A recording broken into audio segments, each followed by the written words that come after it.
শেষে নিজের কাজকর্ম, কথা বলা, আচার আচরণের হিসেব নিকেশটা ঠিক করে নেওয়া। নিতে পারলে প্রত্যেকটা দিন ঠিক ঠিক হয়, আর প্রত্যেকটা দিনের সমষ্টি যে জীবন, সেই জীবনটা আর সাধারণ জীবন নয় বা ব্যর্থ জীবন নয়, সেটি ধন্য মনুষ্য জীবন হয়ে ওঠে।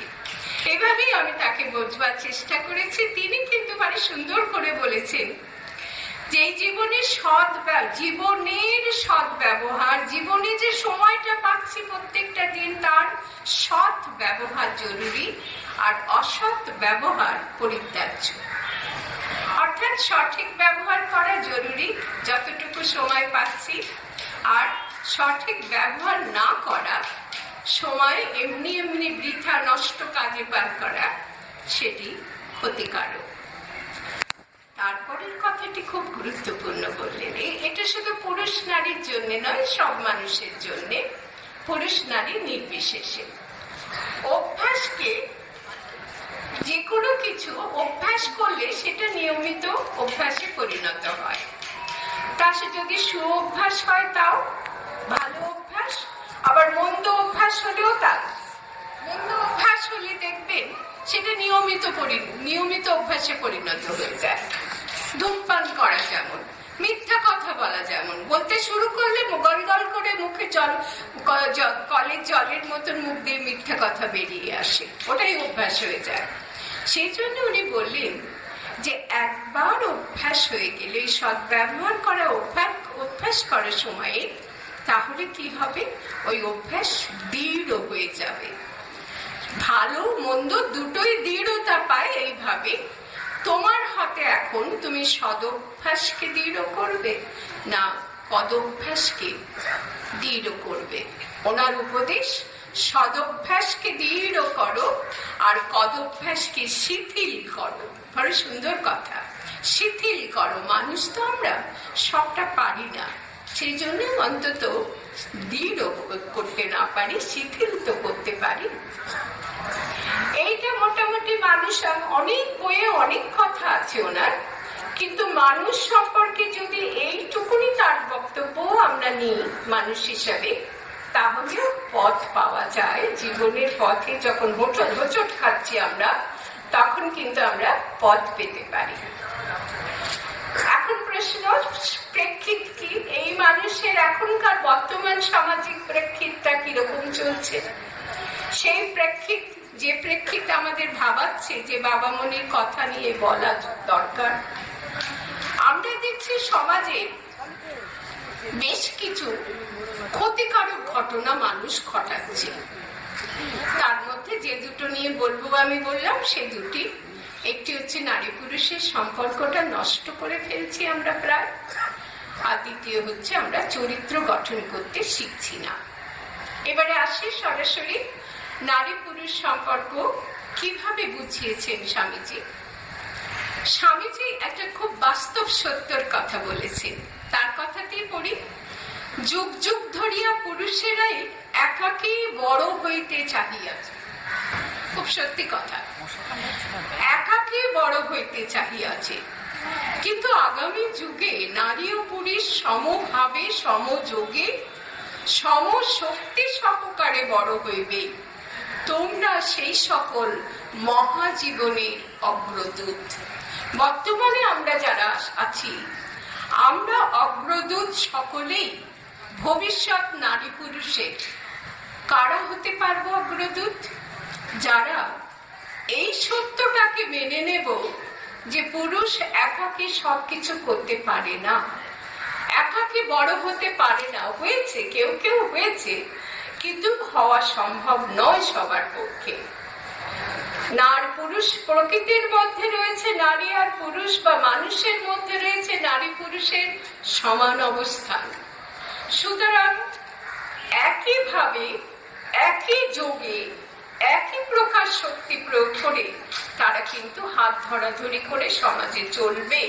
তবেই ভবিষ্যৎ, যে ভবিষ্যৎ আমরা চাই, যার জন্য এখন হায় হায় করছি, সেটা গঠিত হবে।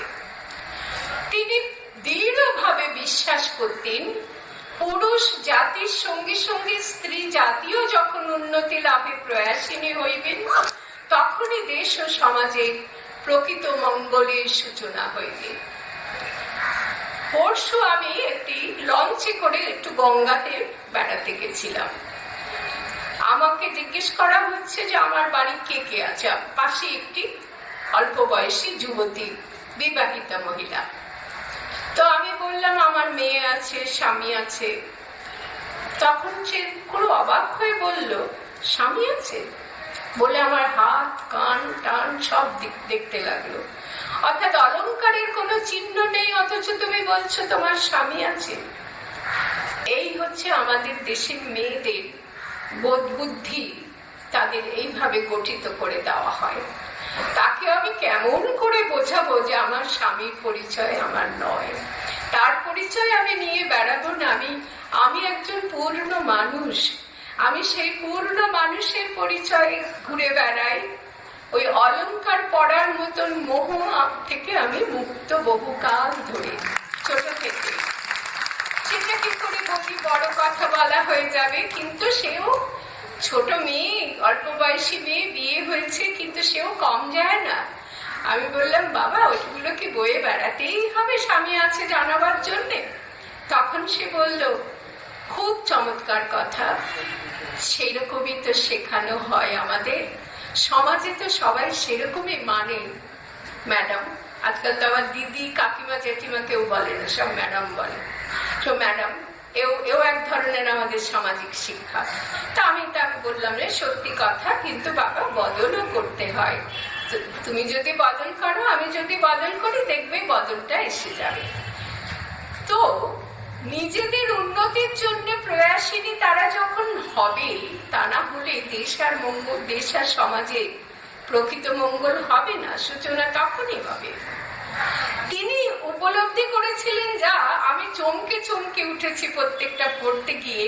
আমার নিজের ভাবনার সঙ্গে, মাফ করবেন, মার্জনা করবেন, বললে হয়তো বেশি বলা হবে, কিন্তু বড় বড় প্রিয় কথাগুলো তিনি বলেছেন, যেগুলো আমি নিজে বিশ্বাস করি, খুবই বিশ্বাস করি। কখনো রাত্রিবেলা বেরোতে গিয়ে আমার মনে হয়নি রাত্রি মেয়েদের জন্য বিপজ্জনক। তখনই বিপজ্জনক রাত্রি যদি মেয়েরা দুর্বল হয়। কিন্তু মেয়ে যদি নিজেকে শক্তিশালী করে গড়ে তোলে, ব্যায়াম চর্চা, শরীর চর্চা করে, যে সে লড়বে দুর্বৃত্তের সঙ্গে। আর পুরুষ যদি দুর্বল হয়, সে দুর্বৃত্তের সঙ্গে লড়তে পারবে না। তা রাত্রি সেই দুর্বল পুরুষের জন্য বিপজ্জনক, আর সবল মেয়েটির জন্য আর বিপজ্জনক থাকে। স্বামীজি বললেন, আমি যে কয়েকটা কথা, অসংখ্য কথা তিনি বলেছেন, কোনোটাই ফেলে দেওয়া যায় না। তার মধ্যে আমি কয়েকটা বেছে নিয়েছি। স্ত্রী লোকের জন্য ব্যায়াম চর্চা একান্ত আবশ্যক, একান্ত আবশ্যক। এত সত্যি আর হয় না। আজকে ভয় পান আপনি, আপনার মেয়েটি কোথাও গেলে, রাত হয়ে গেলে, কোথায় ঘুরছিস, রাত হয়ে গেছে, ফিরে আয় বাড়িতে। সেটা না বলে মেয়েটিকে তৈরি করে দিতেন শরীর চর্চা করে, সে লড়বে। রাত্রিবেলাতে তার ভয় নেই। রাত্রি কেন ভয়ের বিষয় হবে? রাত্রি কেন শুধু দুর্বৃত্তদের কবলিত হবে? আর তারা সবাই পুরুষই হবে, আর মেয়েরা তাদের কবলিত হবে। এ সত্যকে বদলানো যায় না। উনি বললেন, যায়। কেন ব্যায়াম চর্চা আবশ্যক? শুধু এইটুকুর জন্য বললেন না। এক, বলবান সন্তান প্রসব করবে। খুব সত্যি কথা। দুর্বল স্ত্রী লোকের সন্তান, সেই পুরুষ বীর্যবান হবে, সেই পুরুষ ব্যক্তিত্ব সম্পন্ন হবে? হতে পারে না। দীর্ঘকাল ধরে আমাদের দেশে এই ঘাটতি চলেছে। সুতরাং বলবান সন্তান প্রসবের জন্য ব্যায়াম চর্চা মেয়েদের আবশ্যক ছোট থেকে। দুই, বিপদে পরিবার পরিজনদের সাহায্য করবে মেয়েরাই। বিপদে পড়লে স্বামীকে, পরিবাসুরকে, শ্বশুরকে, দেওরকে, সকলকে সেই সাহায্য করবে। কিছু কিছু মেয়ে করে, দেখবেন সেগুলো খবর হয়, সেগুলো খবর হয়, আশ্চর্য খবর। কিন্তু ওটাই হওয়া উচিত সাধারণ ছবি। বিপদে পরিবার পরিজনদের সাহায্য করতে পারবে যদি ব্যায়াম চর্চা করে, শরীর চর্চা করে। 3 নম্বর, দুর্বৃত্তের আক্রমণ থেকে নিজের সতীত্ব রক্ষা করতে পারবে। এই সতীত্ব শব্দটি এখন আমরা আর অত ব্যবহার করি না। সতীত্ব খুব সহজে চলে যাবে তাহলে আজকের দিনে। যে কোনো একটি মেয়ে ধর্ষিতা হলেই তার সতীত্ব চলে যাবে, এটা আমরা আর বিশ্বাস করি না। কিন্তু একথা খুবই সত্যি, যৌন আক্রমণ থেকে মেয়েরা নিজেদের রক্ষা করার প্রচেষ্টা অপেক্ষা হয় আত্মহত্যা করছে, নয়তো খবরের কাগজে সংবাদ হয়ে যাচ্ছে, নয়তো এই গেল গেল গেল গেল একই হলো একই হলো একই হলো সংবাদের মধ্যে আমাদের তার উত্তর দিতে হচ্ছে।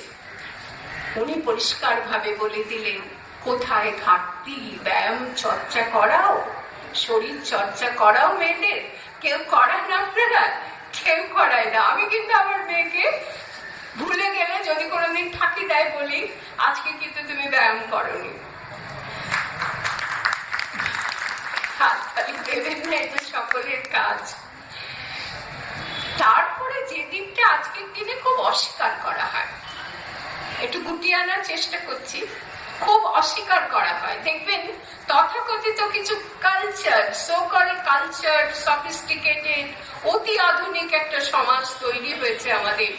তারা সত্যি অর্থে অতি আধুনিক নয়। তারা নিজেরা ওই কামুকতা, পুরুষের মাদকতা, এসব বৃদ্ধিতে নিজেদের শরীরকে ব্যবহার করে, নিজেরা নিরাপদ থাকে আর শিকার হয়, পুরুষের কামুকতার শিকার হয় নিরীহ শিশু, নির্জন রাস্তায় চলা গ্রামের মেয়েরা, কিশোরী বালিকা। বয়সের কোনো সীমা নেই, কোনো বয়স এখানে কিছু ব্যাপার নয়। সেখানে একটা দুর্বল যুক্তি দেওয়া হয়, শিশুর উপর যখন যৌন আক্রমণ হয়, শিশু কি নিজের শরীর দেখাচ্ছিল? বৃদ্ধ কি তাই? বৃদ্ধাও কি তাই? উত্তরটা হলো, অন্য জায়গায় উস্কানি পায়, আর সেই উস্কানি পেয়ে তার কামুকতা যেটা জাগে সেটার তৃপ্তি খোঁজে অন্যত্র, যেখানে ইংরেজিতে বলে সফট টার্গেট। নিরীহ শিশু, গ্রামের নিরীহ মেয়েরা স্কুলে যাচ্ছে সাইকেলে করে নির্জন রাস্তা দিয়ে, সেসব জায়গায় দেখবেন কখনো শরীর দেখিয়ে যিনি বিজ্ঞাপনে আয় করছেন, শরীর দেখিয়ে যিনি পয়সা আয় করছেন সিনেমা অভিনয় করে, তাদের উপরে কোনোদিন এই ধরনের আক্রমণ হয় না। কিন্তু তারা মানেও না যে এটাতে কিছু হয়। অনেককে আমি বলতে শুনেছি, অনেক পুরুষ এবং মহিলাকে, এইটা আপনি কি বলছেন, এইটা ব্যাকওয়ার্ডনেস, এইভাবে এটা গোড়ামি, সেইভাবে শরীর দেখে কখনো কিছু হয় না। আমি বিশ্বাস করি না। ঠিক সেই কথাটি স্বরূপানন্দজি লিখছেন, মেয়েদেরকে জাগাবার জন্য পুরুষের মাদকতার বৃদ্ধি, এখানে ভাষাটা একটু দুর্বল, এবং কামুকতার তৃপ্তির জন্য রমণী সৃষ্ট হয়নি। রমণী কিন্তু বহু ক্ষেত্রে তাই করছে টাকা রোজগার করার জন্য। রমণী দেহ ইতর সুখ লালসার ইন্ধন রূপে যেন ব্যবহৃত না হয়। খুব সত্যি কথা, আপনারা দেখবেন পেপার খুললেই পেলব রমণী দেহ, সেই দিয়ে বিজ্ঞাপন দেওয়া হয়। সেটা কি? ইতর সুখে ইন্ধন দেওয়ার জন্য। ওই দেহ ইতর সুখে ইন্ধন দেয়। রমণীর দেহ শুধুমাত্র ইতর সুখে ইন্ধন দেওয়ার জন্য নয়, শরীর চর্চা করে নিজেকে রক্ষা করার জন্য। দেহ দেব মন্দির, সেটা পুরুষ নয়, পুরুষ নারী সকলেরই দেহ দেব মন্দির। তার পবিত্রতা রক্ষা করা প্রত্যেকেরই কর্তব্য, স্বামীজি বলেছেন। পুরুষের কথা বলতে গিয়ে বললেন, পুরুষের মজ্জা হবে দৃঢ়। এই যে সমস্ত পুরুষরা তাদের কামুকতা প্রকাশ করে, মেয়েদের উপরে ধর্ষণ নামক জঘন্য প্রবৃত্তি প্রকাশ ঘটায় মেয়েদের উপর, তাদের মজ্জা দৃঢ়, অস্থি দৃঢ়, সবল মেরুদণ্ড না। উনি বললেন পুরুষদের হতে হবে, সেই হবে পুরুষ যার অস্থি, মজ্জা, মেরুদণ্ড দৃঢ়তায় ভরা। এক নম্বর। 2 নম্বর, উচ্ছৃঙ্খল চিত্ত বৃত্তির উপর প্রভুত্ব অর্জন করতে হবে পুরুষকে। স্বভাবতই উচ্ছৃঙ্খল চিত্ত বৃত্তি, প্রত্যেকের মধ্যেই রয়েছে প্রবৃত্তি, প্রত্যেকের মধ্যেই রয়েছে আবার অন্যদিকে বুদ্ধিবৃত্তি। বুদ্ধিবৃত্তি দ্বারা প্রবৃত্তিকে দমন করা মানুষের কাজ, সেই মানুষের মতো মানুষ। কিন্তু এখন দেখা যাচ্ছে চিত্তবৃত্তির উচ্ছৃঙ্খলতাটাকে উস্কানি দেওয়া হচ্ছে। সমস্ত সাহিত্য, শিল্প, সংস্কৃতি কিছু বাদ নেই। উনি সেখানে বললেন প্রভুত্ব অর্জন করতে হবে। প্রতিটি পুরুষ যেন তার উশৃঙ্খল চিত্ত বৃত্তির উপরে প্রভুত্ব অর্জন করতে পারে। আরেকটি কথা অনেকেই হেসে উড়িয়ে দেবে, প্রত্যেক পুরুষ যেন প্রতিটি নারীকে মা বলে ভাবে। এটা আমাদের দেশের শিক্ষা, সেটাকে তিনি অন্যভাবে উপস্থাপন করেছেন। এখনকার আধুনিক ছেলে মেয়েরা সেগুলো হেসে উড়িয়ে দেবে। তাদের তো দেহ সর্বস্ব জীবন যাপন তারা শিখেছে, তাদের দোষ নেই, তাদের শেখানো হচ্ছে। মা বলে ভাবা মানে বলছেন, ধরুন কোন মহিলার রূপ সৌন্দর্য দেখে কেউ কামার্ত হয়ে পড়ল, সেক্ষেত্রে সে যদি ভাবে এই মেয়ের গর্ভে আমি জন্মাতে পারতাম, আমার মায়েরও এই রূপ লাবণ্য ছিল এক সময়ে, বা এখন আছে হবে না, কারণ যুবকের মা তো বয়স ততই হবে, তাহলে কিন্তু সেই মুহূর্তে তার মধ্য থেকে কাম লালসা তিরোহিত হয়ে যাবে, দূর হয়ে যাবে। এভাবে মেয়েদেরকে দেখার দৃষ্টিভঙ্গি অর্জন করতে বলেছে। কিন্তু একটা প্রবণতা দেখবেন, এখন পুরুষদের উপরে সব দায়গুলো চাপিয়ে দেওয়ার একটা প্রবণতা হয়েছে। ছেলেগুলো সব খারাপ হয়ে যাচ্ছে, ছেলেগুলো সব খারাপ হয়ে যাচ্ছে, তারা সব সময় যৌন আক্রমণ করার জন্য মেয়েদের উপরে তৈরি হয়ে রয়েছে। এই সত্যটাকে সর্বৈব সত্য বলে স্বামীজি মানে। সেখানেই আমি তার কাছে প্রণত হই বারংবার, যে তুমি ঠিক দেখেছিলে, তুমি ঠিক সত্যটি আবিষ্কার করেছিলে, আমার সমাজ এখনো সেই সত্যটি বুঝতে শেখেনি। মেয়েদেরকে গড়তে হবে। নারী পুরুষ সম্পর্ক যদি সমান সমান সম্পর্ক হতে হয়, একজন ভোগী আর আরেকজন ভোগ্য হবে না, একজন শিকারী আর আরেকজন শিকার হবে না, একজন আক্রমণকারী আর আরেকজন আক্রান্ত হবে না, এটা যদি আমরা চাই, তাহলে মেয়েদেরকে সেইভাবে তৈরি করাটা খুব জরুরি। মেয়েদের তৈরি করার উপর উনি গুরুত্ব দিয়েছেন। কেউ কেউ বলতে পারেন মেয়েদের উপরে তো আদর্শ উপদেশ নির্দেশ সবই তো মেয়েরাই বয়ে বেড়ায়, পুরুষদের আর কি বলা হয়, কিছুই তো বলা হয় না, সেভাবে উনি বলেন। উনি যেভাবে মেয়েদের শিক্ষা দেওয়ার কথা বললেন, আমি আর ব্যাখ্যা করছি না, পয়েন্টগুলো পরপর বলে যাচ্ছি। 1 নম্বর, মেয়েদের মেরুদণ্ড গঠনের শিক্ষা দিতে হবে। যে মেয়ে মেরুদণ্ড সোজা, আমি একটা উদাহরণ দেব। আমার যখন কিশোরী বয়স, সেই সময় আমার স্কুলের সহপাঠী রঞ্জন এখানে রয়েছেন, মফস্বল শহরের স্কুলে আমরা পড়েছি। তখন এরকম একটা ঘটনা বলছি, মেরুদণ্ডের কথা বলছি, মার্জনা করবেন, একটু উদাহরণ দিতেই হয়। দেখছি একটা দিনের একটা ঘটনা, বহু ঘটনা বহু মেয়েদের জীবনে আছে।